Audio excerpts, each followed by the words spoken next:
मित्रांनो नमस्कार. Share market investment या मराठी यूट्यूब चॅनलच्या एका नवीन व्हिडिओमध्ये आपलं स्वागत आहे. मित्रांनो, ह्या व्हिडिओमध्ये आपण डीमार्टचे निकाल बघणारच आहोत. त्याचबरोबर दोन कंपन्या SBI कार्ड आणि बजाज फायनान्सवर चर्चा करणार आहोत की कोणती आपल्या पोर्टफोलिओमध्ये असायला पाहिजे. चला तर एक प्रश्न आहे, त्या प्रश्नावरच हा व्हिडिओ बनवलेला आहे. सर, मग SBI कार्ड कधी वाढेल? PE जो आहे मीडियनपेक्षा खूप खाली आहे, प्रॉफिट वाढत आहेत. तर यांच्याकडे SBI कार्ड आहे आणि ते कधी वाढणार आहे असं ते विचारतात. प्रश्न केला आहे रवी सरांनी. तर बघू SBI कार्डबद्दल. SBI कार्ड आपण इथं बघू शकता 739 वर ही ट्रेड करत आहे. 0.34 मायनस झालेली बघू शकता.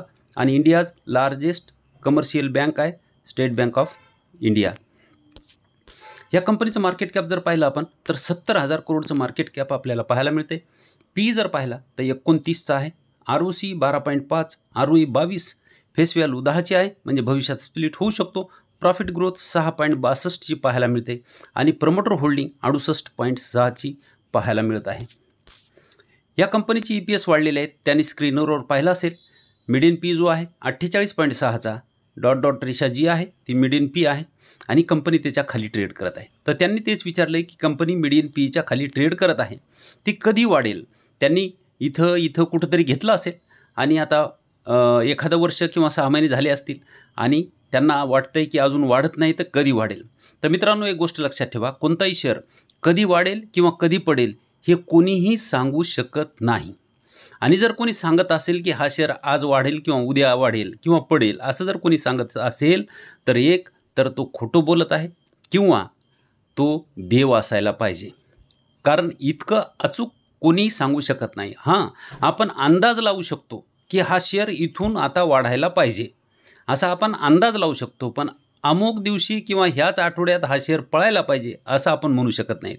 तसंच एखादा शेअर इथून खाली पडणार नाही हा अंदाज लावू शकतो किंवा इथून खाली पडेल हा अंदाज लावू शकतो, पण आपण म्हणल्या ते जर होत असेल तर हा फक्त योगायोग आहे. तर बघू, ही कंपनी मीडियन PEच्या खाली तर ट्रेड करतच आहे. इथून कधी वर जाईल हे सांगता येणार नाही, पण निश्चित जर प्रॉफिट वाढलेले आहेत, इथं प्रॉफिट वाढलेले आहेत म्हणजे PE वाढलेला आहे, तर कंपनीला आज ना उद्या वर जाणंच आहे. तर फक्त आपल्याला धीर धरावं लागेल. मार्केटमध्ये हीच सगळ्यात महत्त्वाची गोष्ट आहे, श्रद्धा आणि सबुरी. आपल्या पोर्टफोलिओमध्ये असलेल्या कंपनीवर आपली श्रद्धा असली पाहिजे आणि सबुरी असेल. दर महिन्याला येणारा आपला उत्पन्नातला पैसा आपण अशा कंपनीत लावत गेलो पाहिजेत. ती कंपनी चालण्याची अपेक्षा आपण तेव्हाच करू शकतो जेव्हा आपल्याला पैशाची गरज आहे आणि आपल्याला ते पैसे पाहिजेत.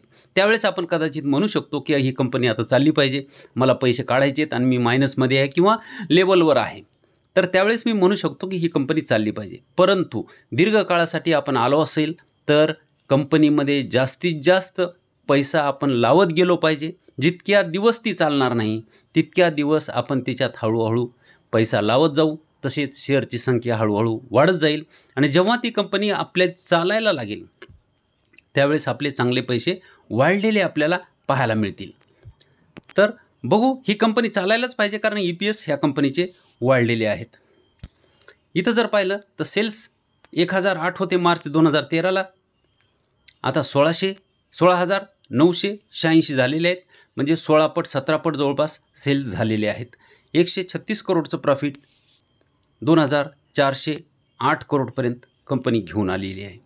इथं बघू शकता sales growth, profit growth double digit आहे आणि आपल्याला इथं निश्चितच CAGR 25च्या आसपास तर मिळायलाच पाहिजे, कारण 10 वर्षाची प्रॉफिट ग्रोथ ही 23 असलेली पाहायला मिळते. तर आपल्याला 25ची अपेक्षा करायला हरकत नाही.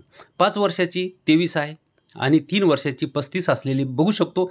चालू वर्षामध्ये फक्त 7% प्रॉफिट ग्रोथ आपल्याला कंपनीनं दाखवलेली आहे. रिझर्व जर बघितलं तर रिझर्व आहे 11,133 करोडचं आणि कर्ज जर पाहिलं तर 39,000 करोडचं कर्ज आहे. फायनान्स क्षेत्रातली कंपनी असल्यामुळं हे आपण इग्नोर करू शकतो. वरून डिस्काउंट जर पाहिलं तर 35.42% डिस्काउंट आहे, म्हणजे चांगलं डिस्काउंट ह्या कंपनीमध्ये आपल्याला पाहायला मिळते. आणि त्याच्याबरोबर जर बजाज फायनान्स जर पाहिली, ही कंपनी आपण पाहिलीच. आता बजाज फायनान्स जर पाहिली तर ह्या बजाज फायनान्सचं मार्केट कॅप आपण इथं बघू शकतो 4,33,000 करोडचं मार्केट कॅप आहे. ती कंपनी फक्त 70,000 करोडचं मार्केट कॅप असलेली आपण बघितलेली आहे. पुन्हा एकदा दाखवतो तुम्हाला. ह्या कंपनीचं मार्केट कॅप बघू शकता 70,250 करोडचं मार्केट कॅप आहे. म्हणजे बजाज फायनान्सपेक्षा 5-6 पटीनं कंपनी ही लहान आहे. हिची प्रॉफिट ग्रोथ बजाजपेक्षा जास्त असायला पाहिजे कंपनी लहान असल्यामुळं. पण बजाज फायनान्सची काय प्रॉफिट ग्रोथ आहे आपण बघू शकतो. इथं हिची प्रॉफिट ग्रोथही बघून घ्या पुन्हा एकदा. 22, 23, 23, 35 आहे प्रॉफिट ग्रोथ. इथं बघू शकता तुम्ही. 10 वर्षाची 23, 5 वर्षाची 23 आणि 3 वर्षाची 35 आहे. बजाज फायनान्स 4,33,000 करोडची ही कंपनी आहे बघू शकता. आणि ह्या कंपनीचं प्रोमोटर होल्डिंग 54ची पाहायला मिळते. ROC 11.9 आहे. PE 30 आहे. तिचा 29 पॉईंट काहीतरी आहे. म्हणजे जवळपास दोन्हीचा PE सारखा आहे. ROE 22 आहे. आणि प्रॉफिट ग्रोथ हिची 25.6ची पाहायला मिळते. तिची 6 पॉईंट काहीतरी होती. हिचे EPS वाढलेले आहेत. ही कंपनीसुद्धा EPS वाढवते म्हणजे कंटिन्यू प्रॉफिट जनरेट करत आहे. मीडियन PE जो आहे 44.8चा त्याच्या खाली कंपनी ट्रेड करत आहे. म्हणजे इथपर्यंत ह्या दोन्ही कंपन्या सारख्या आहे. फक्त बदल एवढा आहे की ही कंपनी मार्केट कॅपनं तिच्यापेक्षा 5-6 पटीनं जास्त आहे आणि ती लहान आहे. तर तिची प्रॉफिट ग्रोथ जास्त पाहिजे हिच्यापेक्षा. बघूया प्रॉफिट ग्रोथ काय म्हणते. प्रॉफिट ग्रोथ जर पाहिली तर हिची 5 वर्षाची 29%, 3 वर्षाची 48%, तिची जी पाहिली होती आपण 23% एक होती आणि त्याच्यानंतर 35% काहीतरी होती. तर त्याच्यापेक्षा प्रॉफिट ग्रोथ बजाज फायनान्समध्ये जास्त आहे मोठी कंपनी असूनसुद्धा. आणि इथं CAGR 10 वर्षाचा 41% मिळालेला आहे. तर आपण अपेक्षा ही करू शकतो की 3 वर्षाचा CAGR जर इथं 48 असेल तर आपल्याला इथं 48पेक्षा जास्त मिळायला पाहिजे. इथं 29 असेल तर 29पेक्षा जास्त मिळायला पाहिजे. तिचा CAGR 25-26च्या आसपास मिळतो. हिचा CAGR 30च्या पुढं मिळायला पाहिजे अशी अपेक्षा आहे. कारण प्रॉफिट ग्रोथ तशी आहे. तर सांगायचं एवढं, तीही कंपनी चांगली आहे, ही कंपनी चांगली आहे. फक्त हिच्यात पैसा थोडा जास्त बनेल तिच्या तुलनेच्या मानानं. तर दोन्ही कंपन्या चांगल्या आहेत. तुमच्या पोर्टफोलिओमध्ये SBI कार्ड असेल तर ती राहू द्या, तीही प्रॉफिट देणारच आहे. पण बजाज फायनान्स असती तर थोडं प्रॉफिट जास्त मिळालं असतं. विना टेन्शन ही कंपनी 30च्या पुढं CAGR आपला बनवून देऊ शकते. रिझर्व जर बघितलं तर 76,000 करोडचं रिझर्व आहे. 2,93,000 करोडचं कर्ज बजाजवर असलेलं आपल्याला पाहायला मिळतंय. आता SBI कार्डचा चार्ट आपण बघू. SBI कार्डचा चार्ट तर डाऊन ट्रेंड दिसतोय. सरळ सरळ खाली खाली तिचे रेजिस्टन्स खाली खाली शिफ्ट होत आहेत आणि सपोर्टही थोडा थोडा खाली सरकत असलेला आपल्याला पाहायला मिळते. आता हे बघायला पाहिजे इथून ती ब्रेकआउट देईल का पुन्हा सपोर्टवर येईल हे आपण बघायला पाहिजे. पण निश्चित ही कंपनी चालेल, फक्त वेळ द्या. कारण मार्केटमध्ये ज्यांनी वेळ दिला त्याचाच पैसा बनलेला आहे. मी असतो तर बजाज फायनान्स ठेवली असती, SBI कार्ड काढून टाकली असती. कारण माझ्याकडे पैसा इतका नाही की दोन्ही कंपन्या ठेवायच्या किंवा कमी प्रॉफिट असलेल्या कंपनीत पैसा लावायचा. तसं मी न करता जिची ग्रोथ चांगली आणि स्टेबल आहे अशी कंपनी मी निवडली असती. बजाज फायनान्स ही एक चांगली कंपनी. तुमच्या पोर्टफोलिओमध्ये जर 2 असतील, बजाज फायनान्स आणि SBI कार्ड, तर तुम्ही SBI कार्डचा पैसा बजाज फायनान्समध्ये लावू शकता. आणि फक्त SBI कार्ड असेल तरी ती ठेवू शकता. तीही प्रॉफिट देणारच आहे. आज न उद्या तीही चालणार आहे. पुढं बघूया. डीमार्टचे रिझल्ट आहेत. डीमार्टचं Q1चे रिझल्ट जाहीर केलेले आहेत आणि त्याचं अपेक्षा काय आहे मार्केटची तुम्ही इथं बघू शकता. तर अपेक्षा मोतीलाल ओसवालची आहे. रेव्हेन्यू 14,077 करोडचे व्हायला पाहिजेत आणि नेट प्रॉफिट 824 करोडचं व्हायला पाहिजे.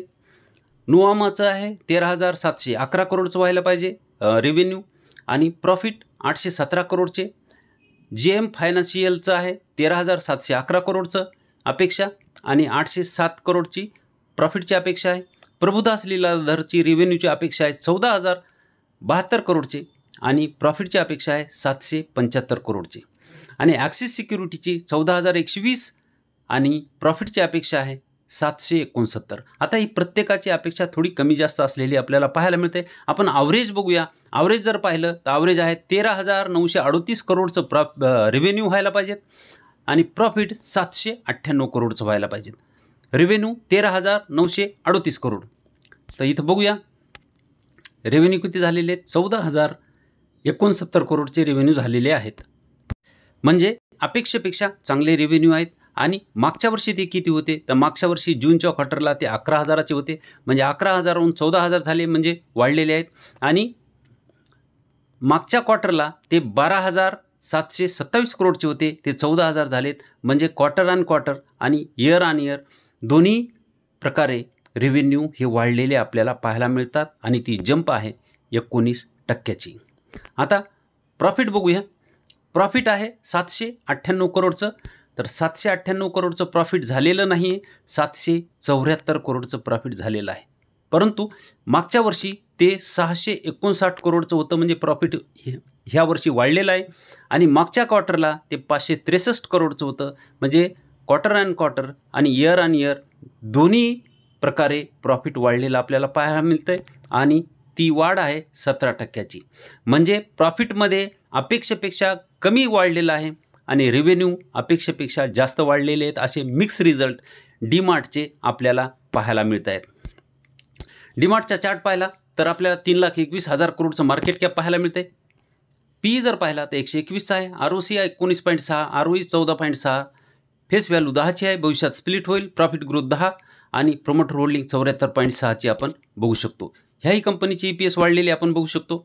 मीडियन पीच्या जवळ कंपनी ट्रेड करत आहे. म्हणजे अजूनही कंपनीमध्ये गुंतवणुकीची संधी आहे. आणि त्याचबरोबर कंपनी जवळपास कर्जमुक्त असलेली आपल्याला पाहायला मिळते. इथं बघा, सेल्स 3,341 करोडचे सेल्स होते मार्च 2013ला. ते 52,000पर्यंत आलेत. आणि नेट प्रॉफिट 94 करोडचं ते 2,651 करोडपर्यंत आलेलं आपण बघू शकतो. सेल्स ग्रोथ, प्रॉफिट ग्रोथ डीमार्टची एकदम चांगली आहे. तुम्ही डीमार्टचं स्टोअर पाहिलं असेल, किती गर्दी आहे आणि भविष्यातही ते स्टोअर चालेल की नाही तुम्ही याचा अंदाज बांधू शकता. आणि अशा कंपनीमध्ये पैसा लावू शकता. 5 वर्षाचा 28%चा CAGR आहे. चालू 3 वर्षात 14% आणि चालू वर्षामध्ये 29%चा CAGR कंपनीनं दिलेला आहे.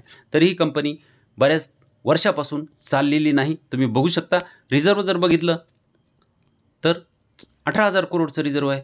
कर्ज जर पाहिलं तर 592 करोडचं कर्ज पाहायला मिळते. चार्ट बघा.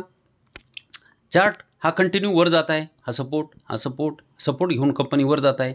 रेजिस्टन्स जवळ कंपनी ट्रेड करत आहे. मिक्स रिझल्ट आहेत. बघूया उद्या इथून कंपनी पुन्हा एक संधी खाली देते का? 4,000पर्यंत येते का? 4,500पर्यंत थांबते? काय होतंय? किंवा ब्रेकआउट देऊन वर जाते? ही आपल्याला उद्या बघायला लागेल. कंपनी चांगली आहे. पोर्टफोलिओमध्ये ठेवण्यासारखी ही कंपनी आहे. चांगला पैसा ही बनवून देऊ शकते. मित्रांनो, व्हिडिओ फक्त अभ्यास म्हणून बनवलेला आहे. कोणतीही कॉल किंवा टिप्स नाही. तुम्हाला व्हिडिओ आवडत असेल तर व्हिडिओला लाईक करा, शेअर करा व चॅनलवर नवीन असाल तर सबस्क्राईब करायला विसरू नका. धन्यवाद.